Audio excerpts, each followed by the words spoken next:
tidak akan melupakan bencana banjir yang melanda pantai Timur Disember tahun lalu. Bah Kuning meninggalkan kesan dan trauma kepada penduduk terjejas yang kehilangan harta benda sekelip mata, malah ada yang kehilangan orang tersayang. Ketika masyarakat di negeri terlibat dalam kepayahan, masih ada insan yang sanggup berkorban masa dan tenaga menghulurkan bantuan yang berterusan hingga kini. Kami bawakan ke studio hari ini Raja Syamri Raja Husin dan rakannya Muhammad Yunus Hashim untuk sama-sama berkongsi semangat mereka.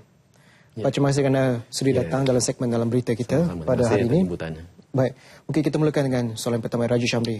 Pada permulaan sekali berbasikal dari Gombak ke Kota Baru, satu perjalanan yang cukup jauh. Saya dengar 700 km macam itu. Dan berniat untuk membantu penduduk terjejas banjir, atau lebih dikenali sebagai satu program Kayuhan Sejuta Kasih. Mungkin penjelaskan program tersebut secara ringkasnya. Ya, sebenarnya program itu adalah satu program yang kita ilhamkan semata-mata untuk memberi kesedaran, untuk create awareness di kalangan masyarakat. Sebabnya dah lama, dah 5 bulan, dan ini nak masuk bulan ke-6. Dan kami tengok masih ramai lagi mangsa-mangsa banjir. Saya sebagai antara sukarelawan yang bertugas ataupun yang berada di lokasi daripada awal sampai sekarang, ramai yang mengingatkan benda tu dah settle. Ramai mengingatkan benda tu dah clear, tak ada masalah sebenarnya. Kalau kita tengok media pun telah umumkan ada 1000 lebih lagi mangsa-mangsa banjir yang berada di bawah kemah, yang tidak ada, belum ada rumah dan sebagainya. Jadi orang ramai nampaknya dah sejuk, dah ingatkan benda tu dah okey. Saya rasa macam kita tak boleh berdiam diri kerana masih ramai saudara-saudara kita yang masih memerlukan pertolongan. Kayuhan Sejuta Kasih ini untuk create awareness di kalangan masyarakat. Datanglah sama-sama membantu kerana saudara-saudara kita ramai. 2 minggu lepas kita jumpa ada yang dalam kandang kambing pun ada. Kita jumpa kemah-kemah yang kita bagi awal tahun pun dah reput ya, dengan kemarau baru-baru ni yang panjang. Jadi itulah tujuannya kita buat kayuhan. Saya berkaki palsu. Saya orang kurang upaya dilahirkan cacat. Tangan-tangan saya melekat. Jari-jari saya melekat. Saya nak kayuh basikal bersama Pak Yunus. Okay. Bukan mudah ya? Bukan mudah. Pak Yunus, Ketua Kerajaan dah 60 tahun umurnya. Jadi kami nak bagi inspirasi kepada masyarakat. Bagaimana orang kurang upaya dan seorang pakcik tua bergerak mengayuh basikal untuk sama-sama menarik perhatian orang ramai. Datanglah sama-sama bantu. Ada ramai saudara-saudara mara kita yang masih perlukan pertolongan. Dan Encik Muhammad Yunus ya, lebih dikenali sebagai Pak Yunus. Ya, saya. Berumur 60 tahun. Okay, jadi mungkin boleh ceritakan sedikit bagaimana, apa matlamat daripada program tersebut?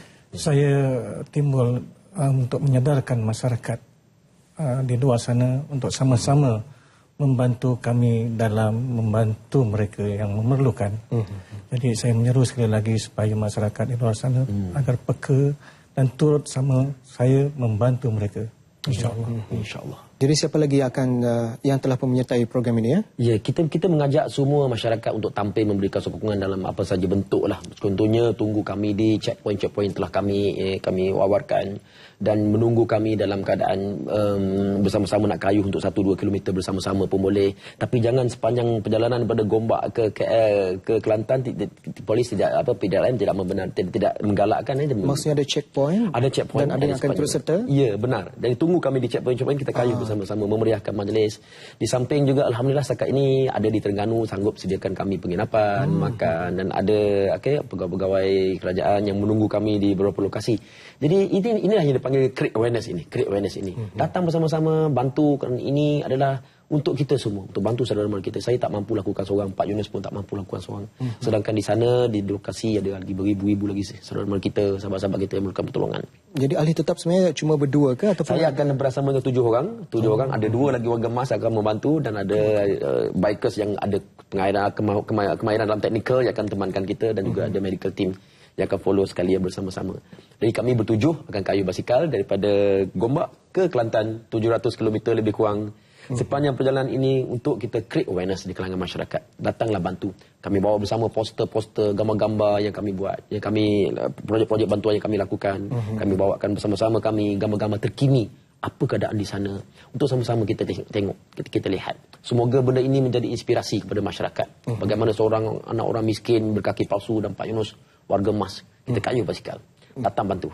Baik. Dan saya difahamkan juga ada sasarannya untuk program kali ini. Mungkin Pak Yunus boleh terangkan sedikit bagaimana dengannya RM1 juta kalau tak salah saya. Kita bukan saja untuk nak capai sasaran itu, kita banyakkan kepada untuk nak menyedarkan masyarakat. Kalaulah masyarakat sedar, dia orang akan turun membantu dan mungkin sasaran itu melebihi daripada RM1 juta. Itu saja yang kita harapkan untuk menyedarkan masyarakat. Tapi adakah cukup sebenarnya 1 juta? Objektif utama kami menyediakan masyarakat. 1 juta tak cukup. Tak cukup. Skala kemusnahan ini terbesar, paling besar. Menteri telah umumkan ini adalah sejarah dalam sejarah Malaysia, penubuhan negara bernama Malaysia. Inilah skala kemusnahan yang paling besar pernah berlaku. Tak pernah lagi kita mengalami pengalaman banjir yang sebegini teruk, melibatkan 168,000 mangsa yang terjejas. Jadi kalau 1 juta tak cukup. Memang tak cukup. Cuma kami letakkan sasaran 1 juta ringgit, sekurang-kurangnya kita boleh buat persiapan untuk puasa dan juga untuk hari raya. Sekurang-kurangnya dapatlah meringankan sikit beban-beban yang masih di bawah banjir, di bawah kemah-kemah tu. InsyaAllah objektif utama kami menyediakan masyarakat. Kalau semua masyarakat ambil serta ambil tahu, bantu kami memberi sokongan, lebih pada 1 juta pun insyaAllah boleh dapat. Tapi ini kita bercakap tentang satu perjalanan yang sukar, 700 km kan. Dan bila difikirkan dari segi persediaan anda berdua dengan 5 lagi rakan, 7 orang kesemuanya. Bagaimana itu dari segi persediaan? Apa dia? Mental, fizikal bagaimana? Kami rasa lebih utamakan mental punya persediaan lah, dan spiritual punya persediaan. Fizikal tu dia yang ketiga, Pak Yunus. Fizikal yang ketiga. Saya selalu pesan kepada tim kita yang akan kayuh ni, jangan tinggal solat dan tahajud lah, insyaAllah. Daripada situ kekuatan dalam masa ni. Kami percaya mind over matter. Kalau fizikal, kalau mental dan spiritual kuat, fizikal juga akan jadi kuat automatik, insyaAllah. Tapi mungkin tak mudah untuk Pak Yunus. Bagaimana persediaan Pak Yunus? Ada latihan ke? Saya ada buat sikit-sikit latihan di rumah, dan pagi tadi pun saya sudah mulakan kayuhan. Mudah-mudahan Allah permudahkan urusan saya dengan niat yang ikhlas. InsyaAllah. Baik. Dan mungkin dari segi pengalaman anda berdua sehingga kini, bagaimana keadaan penduduk dan keadaan terutama di kawasan yang terjejas teruk? Sebab dikatakan memang teruk sangat. Dari segi apa? Mungkin kekurangan makanan ke, tempat tinggal penempatan ke? Bagaimana? Mungkin boleh kita dah masuk bulan ke-6. Bulan ke-6 dah nak masuk bulan Jun ni, masuk bulan ke-6. Janganlah bagi baju. Janganlah bagi baju. Sama berlimpah-limpah ruah baju. Jangan bagi baju. Jangan bagi Al-Quran. Awak bagi Al-Quran, bertimbun-timbun Al-Quran tu. Masyarakat sekarang ni mangsa banjir, mereka bukan nak baju dan Al-Quran. Mereka nak rumah. Sebab rumah mereka teruk, terjejas. Kalau tak ada rumah, macam mana nak solat? Macam mana nak anak-anak nak bersekolah? Kita nak bina penempatan untuk mereka. Peringkat awal dulu kita buat penempatan sementara untuk mereka. Tapi sekarang ni saya rasa kita kena buat penempatan kekal. Dan penempatan kekal ini ataupun rumah-rumah kekal ini berbeza-beza. Kalau mangsa banjir tu anaknya ramai, kenalah buat besar sikit. Kalau anak tak ada anak tu single ibu tunggal, kita buat kecil je lah. Jadi harga range tu tak sama. Dan sekarang ni lokasi banjir ini kebanyakannya terletak jauh di pedalaman. Kalau kita lalu ikut tepi jalan besar tu memang tak nampak Pak Yunus. Memang tak nampak. Kita jauh di pedalaman. Jadi kita kena access tu, nak access tu jauh. Sebab tu masyarakat mungkin nampak macam okey je, tapi sebenarnya tidak. Sebenarnya yang di tepi-tepi sungai jauh pedalaman tu memang banyak lagi mangsa-mangsa banjir yang berada dalam kemah. Itulah senario semasa sekarang ni. Jadi bantuan 1 juta ringgit itu adalah untuk membantu bukan sahaja dari segi persediaan hari raya, tapi bagaimana pula dari segi rumah dan sebagainya itu semua? Kita team up dengan beberapa NGO lain juga ya. Sebenarnya bukan saya seorang saja. Kita menyeru semua orang datang membantu. Ada tim rescue UPSI daripada Universiti Pendidikan Sultan Idris datang membantu kita di lokasi, menyediakan menguruskan tukang-tukang. Ada tim-tim NGO seperti Selimut Project, seperti macam-macam lagi datang membantu. Dan kami mengalu-alukan sokongan-sokongan seperti ini. Dan inilah yang dipanggil satu kerjasama yang kita sangat-sangat alu-alukan. Datang sama-sama membantu. Jangan banyak birokrasi, jangan banyak-banyak halangan. Datang bantu. Ini dan semua kita buat kerana Allah Ta'ala. Dan pastinya sana juga ramai kanak-kanak dan kebanyakan orang tua. Bagaimana keadaan kebajikan mereka di situ? Saya pernah melihat ada kanak-kanak tak bersekolah di sana. Memang ada masa-masa tidak bersekolah. Ada anak-anak yang memang tak cukup zat makanan, dan ada kena penyakit kulit dan sebagainya. Ini sebabkan pencemaran air dan sebagainya. Isu-isu seperti ini adalah isu-isu masyarakat yang perlu kita tangani bersama.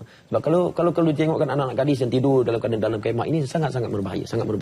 Saya menyeru semua masyarakat untuk datang membantu. Berilah sokongan kepada program ini. Kita sama-sama bantu saudara-mara kita kerana ia akan melibatkan banyak masalah ekonomi setempat, masalah sosial dan sebagainya dan untuk jaga masa panjang. Baik, sejauh sebagai sukarelawan sepanjang beberapa bulan ni, jika dilihat semangat tolong-menolong seperti yang dikatakan tadi di kalangan NGO dan sebagainya, pihak kerajaan juga pastinya akan membantu sedaya upaya. Di kalangan masyarakat pula bagaimana semangat tu? Bagaimana Pak Yunus? Boleh ceritakan? Dalam masyarakat setempat pun saya nampak ada juga yang turut sama berganding bahu untuk membantu. Dan masyarakat yang di luar daripada negeri Kelantan pun saya tengok memang banyak. Pak Yunus bukan orang Kelantan saya orang Kuala Lumpur, orang Gombak. Okey. InsyaAllah saya memang terpanggil untuk nak membantu. Kerana bila saya tengok oleh kerana begitu daibnya di sana, so kita terpanggil mungkin Allah telah melurungkan saya untuk nak berbakti di sana. Ya. InsyaAllah saya akan tunaikanlah tanggungjawab ini. Tapi nampak tak semangat tu untuk membantu bagaimana? Sangat tinggi. Masyarakat setempat sekarang ini ada yang menawarkan diri untuk menjadi tukang, untuk menjadi tukang rumah. Saya juga kami suka mengambil masyarakat setempat untuk jadi tukang rumah, bukan bagi pada kontraktor.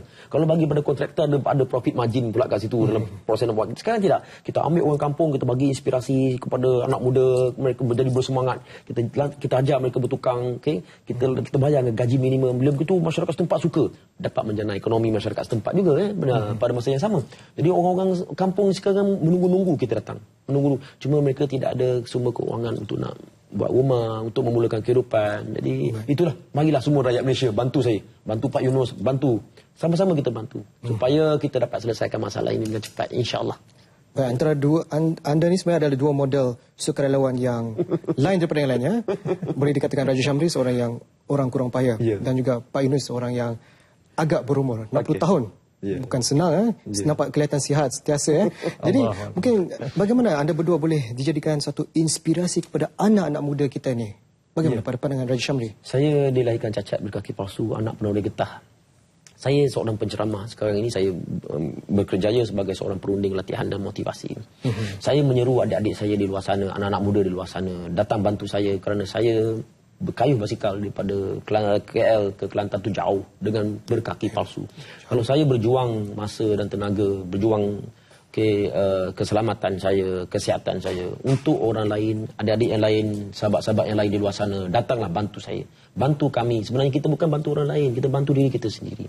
Bila kita tu banyak tolong orang, bukan orang tu balas balik, Allah yang balas balik. Allah yang akan tolong kita. Datang bantu saya dalam projek ini, Kayuhan Sejuta Kasih bersama Pak Yunus. InsyaAllah negara kita akan jadi hebat, kita akan dikenali sebagai bangsa-bangsa yang hebat. Suka menolong orang lain. Pak Yunus ada? Pak Yunus bagaimana pula? InsyaAllah. Dan saya juga begitu juga macam apa yang sahabat saya bagi tahu, Raja Syamri, menyeru semua yang di luar sana turut sama berserta dengan kita untuk sama-sama membantu. InsyaAllah kita akan menjadi manusia yang berguna dan dirahmati Allah. Tapi tak ramai sebenarnya di kalangan dalam lingkungan umur 60 tahun tu yang bergiat aktif. Mungkin apa yang memberikan dorongan pada Pak Yunus? Sebenarnya kelapangan ini adalah milik Allah. Allah yang memberi kita kelapangan. Jadi kalau nikmat kelapangan ini kita gunakan sebaik mungkin dan kita kembalikan balik rasa syukur kita kepada Allah untuk nak membantu orang-orang lain. Jadi inilah yang menyebabkan saya rasa terpanggil untuk nak membantu, kan nak membalas balik apa yang Allah telah bagi kepada saya. Dan Raja Syamri sebagai seorang yang kurang payah dikatakan. Jadi bagaimana? Sebenarnya bukan mudah perjalanan yang sukar, sangat jauh. Jadi apa yang memberikan dorongan yang kuat pada anda untuk bergiat aktif? Kalau saya lah di tempat anda 700 km agak jauh sebenarnya. Jadi apa dia pendorong utama keluarga? Sebenarnya begini, saya daripada dulu banyak orang bantu saya. Masa saya miskin, dulu masa saya kecil susah, saya dikelilingi oleh cikgu-cikgu yang banyak bantu saya. Saya dikelilingi oleh orang kampung yang selalu bantu saya. Saya membesar banyak bantuan yang saya dapat. Bila begitu sekarang lah masanya saya nak bagi balik. Saya nak bagi balik kepada masyarakat. Semua yang telah orang-orang yang membantu saya banyak Allah Ta'ala berikan pada saya. Walaupun saya cacat, Allah bagi saya hebat dalam pelajaran, dalam kepimpinan pelajar, dalam kerjaya. Kenapa saya tidak boleh balas balik? Inilah yang menjadikan niche atau drive bagi saya. Saya rasa saya perlu buat sesuatu. Bagi balik pada masyarakat, bagi balik pada negara, pada bangsa, pada agama, bagi balik. Inilah sebenarnya drive. Satu semua hebat. Mungkin soalan terakhir kali, harapannya. Mungkin kita mulai dengan Raja Syamri. Apa harapan daripada pelaksanaan program sebegini? Saya mengharapkan masyarakat keluar beramai-ramai membantu program Kayuhan ini. Bantulah kami dalam arti kata bagilah sokongan. Bagilah sokongan. Kalau yang nak menunggu kami di checkpoint tunggulah. Sediakanlah apa saja yang tuan-tuan. Kami tak minta.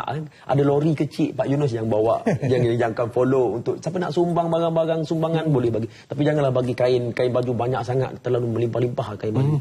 Okey, ada lori Pak Yunus akan follow di checkpoint anda bagi barang. Nak bagi duit pun boleh. Nak bagi duit pun boleh. Tapi kami tak minta duit sebenarnya. Kami tak minta duit. Kami minta orang nak bagi create awareness, kesedaran di kalangan masyarakat. Kalau nak print t-shirt untuk kami terima. Ini yang dipanggil create awareness ni. Kalau saya sendiri print, lepas tu saya sendiri edar, orang tak perasan. Betul. Tuan-tuan lah yang print. Tuan-tuan buat banner sendiri kan. Ini dipanggil create awareness. Saya mengharapkan kerjasama ramai orang lah. Sokonglah saudara mara kita. Kita akan jadi satu bangsa yang dikenali ramai, yang hebat insyaAllah. Pak Yunus mungkin? Dan akhirnya saya menyeru dan berdoa kepada Allah agar mempermudahkan segala urusan yang kita rancang. Itu saja, insya-Allah. Setakat ini pelibatan sektor swasta macam mana? Alhamdulillah, sektor swasta nampaknya bagus, dan agensi kerajaan pun banyak yang telah menyuarakan kesudian untuk bersama-sama dengan kita, dan kita juga mengharapkan bukan sekadar sektor korporat ataupun agensi kerajaan, orang ramailah, orang kampung datang beramai-ramai bantu kami, janganlah bagi benda-benda yang tak terpakai, bagi benda-benda yang kita bagi orang ni, bagi benda yang baguslah, bagi benda yang bagus. Okey, Benda yang diperlukan ya. Ya, baik, terima kasih Raja Syamri dengan Pak Yunus kerana sudi berkongsi pengalaman bersama saya dan juga penonton TV1. Dan diharap ya perkara ini ataupun 3 bulan ialah benda yang baik ya seperti ini akan mendapat sokongan semua di kalangan masyarakat, pihak awam maupun pihak swasta. Sama-sama kita doakan, insya-Allah. Baik. Terima kasih. Sama.